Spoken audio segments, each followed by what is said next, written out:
안녕하세요. 보이차 TV입니다. 매일매일 차 마시는 남자 김준경입니다. 오늘 또 어떤 얘기 가지고 풀어나가 볼까요?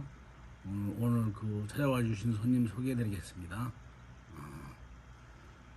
동대문구에서 유니 엔터테인먼트를 운영하고 계시는 정윤희 선생님 반갑습니다. 아, 네, 안녕하세요. 뭐 갖고 오셨어요? 네, 이거는 생차인데요. 좀 오래된 건데, 그래요? 네, 이게 지금 마시기에 적당한지 시기적으로. 여기 한번 여기 포장지가 있으니까 한번 같이 보셨으면 좋겠네요. 안녕 해만 차업 유한 책임공사라고 하는데 보통 줄여서 해만 차창이라고 보통 얘기하죠. 이 해만 차창은 맹해 차창의 창장을 역임했던 추병량 씨가 나와서 설립한 차창입니다. 그래서 기본적인 차 퀄리티를 가지고 있는데 시장에서는 그렇게 고급 차보다는 주로 이제 중저가의 제품을 주로 많이 생산해서 많은 사람들에게 친근해진 그 차인데 중요한 건 이분이 나와서 차를 만들어 가지고 그 차의 이름을 노동지라고 하는 늙을 노자 그다음에 동지 한 가지 동자 뜻지자 노동지라고 하는 보통 우리나라 사람들이 이걸 발음을 노동지라고 보통 발음합니다. 그 어법상 보면 노동지가 아니고 노동지 오래된 동지라는 그런 뜻인데 오래된 친구 나는 맹해차창에서 오랫동안 그 근무를 한 사람이니까 거기서 나와가지고 맹해차창과 경쟁하는 그런 제품을 만들지 않겠다. 왜냐하면 나는 거기에 오래된 동지니까 이런 뜻으로 차 이름을 노동지라고 해서 굉장히 그 유명해졌던 그런 차를 만들었던 회사입니다. 근데 이 차는 보니까 지금 늘 그 차창에 만든 차들은 그렇지만은 보통 그게 뭐 추병량 감재라고 하는 이런 편들도 적어놨고요. 근데 이 차 보면 지금 그 중량이 200g짜리입니다. 200g짜리 차를 보통 우리가 이름 부를 때 공병이라고 얘기하죠. 200g짜리 공병 보통 이제 원래 의미는 이제 소병이라고 해야 맞을 겁니다. 근데 이제 그 용어가 공병 하면은 보통 100g에서부터 한 200g, 250g 사이에 작은 차들 그러니까 조금 그 크기가 크면은 가격이 부담스러워지니까 작은 사이즈로 해가지고 시중에 그 출시한 차인데 보겠습니다.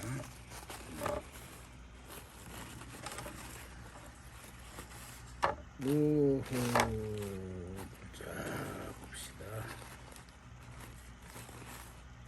이게 이제 요즘 나오는 차들은 뒤에 보면은 뒷면에 생산 일기가 이렇게 나와 있습니다. 생산이 나와 있으면 참고하시면 되고, 이건 생산 일기가 되게 이렇게 생산 일기가 보니까 내비를 보시라고 이렇게 적어놓네요. 내비를 보시라. 내비에 생산 일기 찍어놨으니까 보시라. 여기 내비가 있는데 내비 아래쪽에 생산 일기가 도트 프린트 형태처럼 2006년 11월 8일이라고 적혀 있습니다. 보통 사람들이 얘기할 때 4월이나 5월이라고 이렇게 생산일기가 찍혀 있는 차들은 대개 이제 봄에 딴 찻잎을 올 봄에 딴 찻잎을 가공해서 그걸로 차를 찍었다라는 이런 의미들이고 11월 달 같은 경우는 고해 그 봄에 찍은 찻잎보다는 주로 이제 가을철에 9월 달쯤 이렇게 그 수확해서 이렇게 그 가공한 찻잎을 가지고 만든 차들이 많습니다. 가을차, 가을에 딴 차를 보통 우리 이름을 뭐라 그럽니까? 곡화차라 그러죠. 곡화차라는 이런 의미로 이해하셔도 크게 뭐 문제는 없습니다. 그 정도면은 이해가 무방하려고 합니다. 찻잎은 벽면 아주 깨끗합니다. 2006년 차니까 벌써 꽤 많은 시간이 흘렀죠. 그래서 벽면은 꽤 깨끗하고 보기 좋습니다. 여기 여러분들 자세히 보시면 제가 이제 한 가지 또 알려드릴 게 있는데 벽면에 보면은 여기 하얗게 보이는 요게 지금 보통 아인데 솜털이죠. 갓 나온 그 찻싹에 붙어 있는 솜털. 여기에 솜털이 붙어 있는 이유는 뭘까요? 왜 여기 솜털이 붙어 있을까요? 솜털은 해충으로부터 자기 자신을 보호하기 위해서 해충이 올라오면 거기서 이렇게 떨어져 나가더라고. 갉아먹지 못하도록 자기를 보호하기 위해서 솜털이 붙어 있는 거죠. 여기 있는 이 하얀 털들을 요것을 털어 코자 써가지고 흰백자 백호라고 얘기합니다. 백호라고 얘기하는데 백호를 조금 더 이제 비유적으로 표현하면 은호, 은자 하얀색이니까 은호라고도 얘기합니다. 은호란 얘기도 많이 쓰니까 참고해 두시고. 근데 이 백호가 보통 한 10년이 넘어가고 한 10년, 15년, 20년 갈수록 이놈이 거의 뭐 누런색으로 이렇게 진하게 이렇게 갈변이 돼갑니다. 그것을 그러면 그걸 이제 백호가 진한 색으로 누렇게 변해서 그것을 금자를 써가지고 이제 금호라고 보통 표현한다. 그러니까 벽면에 금호가 보인다. 그러니까 지금 노릇노릇한 이것들을 다 금호라고 부릅니다. 금호가 많다는 것은 그만큼 세월이 지났다라는 얘기죠. 그러니까 백호가 또는 은호가 금호로 변한 그 놈은 그만큼 세월이 흘렀다라고 반증해 주는 거죠.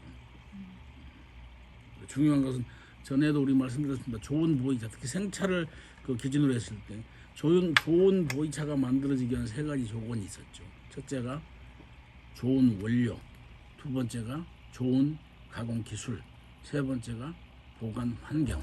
보관이 굉장히 중요해요. 보이차는 후발의 차니까 후발의 과정에 보관 환경이 얼마나 좋냐에 따라 가지고 차의 등급이 워낙 달라지는 거죠. 그러니까 좋은 환경에서 그 후발효가 이루어진 차는 굉장히 좋은 차로 명품으로 거듭 태어나는 것이고, 이게 좋지 않은 환경에서 대충 보관된 차들은 여러 가지 나쁜 요소들을 차 안에 다 포함하게 되니까 좀 등급이 떨어진 차가 되는 겁니다. 그 예를 가지고 한번 차를 한번 살펴보도록 하겠습니다.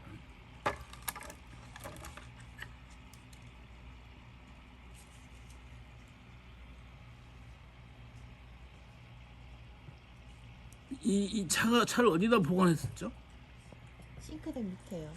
싱크대 밑에는 이런 차 안에도 좀 보관하고 있다가 꺼내가지고 싱크대 밑에도. 싱크대 밑에서는 특별히 거기는 주로 좀 습한 환경이죠. 네. 그러니까 또 보이차에 아까 보이차가 좋은 보이차가 되기 위한 조건을 세 가지 얘기했는데 원료, 기술, 그리고 보관 환경. 근데 세 번째 보관이 그 좋은 차가 되기 위한 그 보관의 3요소 그게 또 있습니다. 네. 온도, 습도, 산소.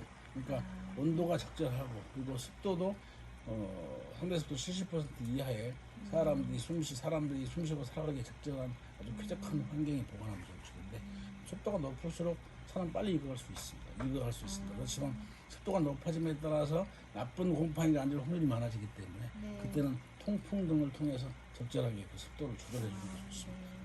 근데 그다음이 온도, 습도, 산소가 잘 통한다. 왜냐하면 여기에 이 보이차의 발효에 필요한 곰팡이는 그 호기성 균이라고 해서 산소를 아주 좋아하는 그런 균. 되게 우리 몸에 나쁜 그런 곰팡이는 되게 현기성 균 해가지고 산소를 만나게 되면 거의 사라지게 되는 그런 것들이 많고, 그래서 나쁜 곰팡이가 앉는 차들을 거품을 시키는 이유가 있습니다. 거품을 하게 되면 공기 중에 있는 산소를 만나게 되면 얘는 전부 사라지게 됩니다.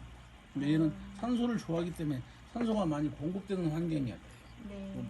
방 안에 딱 공기가 정체되어 있거나 이런 데 좋지 않죠. 특히 이제 그런 싱크대 밑에 정체된 환경이라면 좋지 않죠. 거기는 습도가 높을 수밖에 없고. 근데 아직 여기에 나쁜 유해 곰팡이들이 보이는 정도는, 그러니까 그런 곳에서 그렇게 오래 보관된 건 아닌 것 같아요. 싱크대 밑에서 오래 보관된 건 아닌 것 같아요. 어쨌든 이 차의 가장 큰 문제는 냄새가 고약해요. 차는 흡취성이 강하니까 주변에 냄새를 다 빨아들입니다. 냄새가 아주 고약한. 제가 추정하기로는 얘가 지금 뭔가 그 쾌쾌한 그런 물건들이 많은 그런 흙간 같은데 이런데. 그러면 선생님, 저는 저 종이에 쌓여 있어서 충분히 아까 말씀하신 것처럼 호기성 그런 게 된다고 생각했는데 그거랑은 또 상관이 없나 보죠? 종이가 그 외부적인 요인을 차단해 줄 수 있는 건 한계가 있죠. 그러면 이거는 비닐에는 싸놓으면 안 되겠네요. 왜냐면 비닐 같은 건 안 좋죠. 왜냐면 비닐로 쌓아놓으면 산소가 차단이 되게 돼요. 물론 이 속에는 산소가 완전 차단 상태에서도 얘는 일정 기간 동안 발효가 진행될 수 있습니다. 왜냐하면은 얘는 그 세포 벽 속에도 미량의 산소가 존재하죠. 그런 산소와 결합해가지고 천천히나마 발효는 진행되는데 가능한 거기 산소가 잘 공급되는 환경이 좋죠. 습도가 높으면서 온도가 높고 산소가 잘 공급되면 좋은 차가 되는 거예요. 그래서 요놈의 가장 큰 문제는 흡취성과 관련된 겁니다. 보이차의 보관에 있어서 우리 일반 그 소비자들이 가장 신경 써야 될 게 참 냄새다, 냄새. 코로 맡는 냄새, 아주 코로 맡았을 때 기분 좋은 향들도 네. 이게 입으로 들어갈 때는 아주 역겹습니다. 저는 어떤 스님이 그 신도분께서 사다 주신 선물이신 좋은 차를 네. 본인 차에 대한 그 애정이 별로 많지 않은 분이라 법당 안에다 그냥 뒀는데 법당 안에 매일 향을 피우니까 그 향이 피우더라고. 저한테 가지고 왔는데 정말 먹기에 역겨운, 그래도 되살릴 수 없는 그런 상태가 돼서 굉장히 안타까운 적이 있었는데, 이런 같은 경우는 지금 제가 지금 언뜻 떠오른 것은 걸레 빨아가지고 그냥 한동안 쓰지 않고 처박아 두면은 좀 습한 때 처박아 두면은 거기서 나중에 그거 쓰려고 다시 들었을 때 나는 냄새 있죠. 네, 네. 좀 습기가 높은 듯이 약간 쾌쾌한 그런 기분 나쁜 냄새. 근데 이 냄새는 거품을 한다고 해서 배 냄새는 잘 사라지지 않습니다. 요거 집에서 만약에 다른 용도로 사용한다면 어떤 게 가장 좋겠어요? 제목이 뭐가 떠오릅니까? 없어요. 잘 모르겠어요.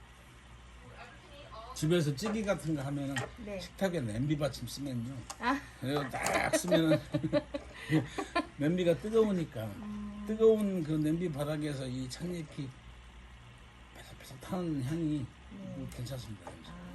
냄비 받침으로 쓰든가. 냄비 받침으로 쓰시라는 얘기는 저는 입에 들어가는 거 별로 비추란 얘기. 얘는 이미 그런 그 정조를 상실한 애니까 얘는 밖으로 내쳐야 된다. 그래서 가장 좋은 것은 냄비 받침 쓰다가 시간 좀 지나면 부셔가지고 화분에 두시든가. 밭에 이렇게 테이블에 쓰면 정말 좋죠.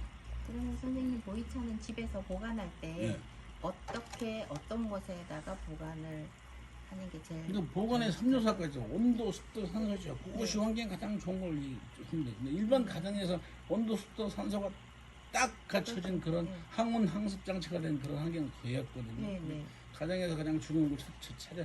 서재 같은 데는 서재가 만약 있다면 서재, 그 다음에 거실, 그 통풍이 잘 되니까 그것이 이런 데가 가장 맞겠죠. 가장 적절하지 않은 환경이 부엌, 냄새 많이 나죠. 아니면은 화장대 같은 데, 네. 화장대가 있는 방, 아니면 이제 뒷베란다, 네. 거기 그 세탁기 막 이런 거만 좀 습하고 좀 그런데 이런 데는 좀 피하시고, 가장 좋은 것은 1번 서재, 2번 거기 서재에 차방이 꾸며져 있다면 더할 나위 없지만 일반 가정에 그런 걸 꾸미기가 쉽지가 않습니다. 그래서 이제 그런 환경으로 신경을 자꾸 쓰고 이렇게 보관을 해야죠.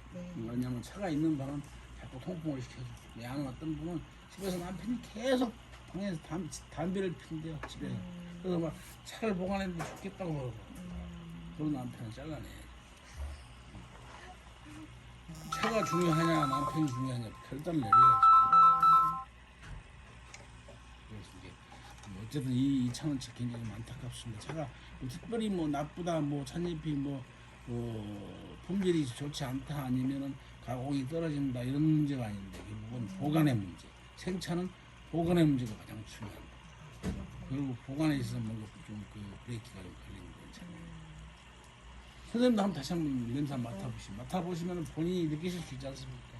그 냄새가 입에 들어간다고 생각해 보세요. 가서 내 세포를 살살살 건드린다고 생각해 보세요. 얼마나 짜증나요. 그렇죠. 그래서 보관되지 않은 차한테 이 시간 딱 해주고 싶은 딱 한마디면, 야, 이 씨발 새끼야. 보관이 얼마나 중요한지 오늘 깨달으셨죠? 네. 보이차의 보관 대단히 중요한 문제입니다. 자꾸 염두에 두시고 잘 관리를 해주십시오. 다음 시간에 또 좋은 내용 가지고 또 다른 사람 또 어떤 분이 찾아오실지 모르겠습니다만 좋은 내용 가지고 또 여러분 찾아뵙겠습니다. 감사합니다.